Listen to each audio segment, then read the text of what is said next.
Hello everyone, আজকে আমি মাছের ঝোল বানাচ্ছি। ভীষণ গরম, তাই জন্য আজকে করলা, উচ্ছে ভাজা আর চাটনি এসব আছে, আর শুধু মাছের ঝোল বানাবো শুধু ওই দিয়ে আলু দিয়ে। তো এটাকে ম্যারিনেট করে রাখছি হলুদ আর নুন দিয়ে, তারপরে দেখা হচ্ছে।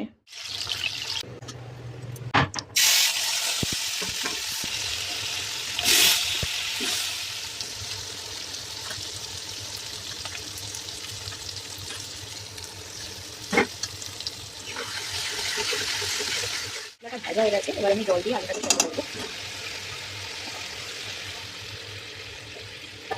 এটাকে ঢেকে সেরেছে, এবার আমি মাছগুলো দেবো। কমপ্লিটলি ডান আমার মাছের ঝোল। এরপরে আমি ধনেপাতা ছিটিয়ে দেবো।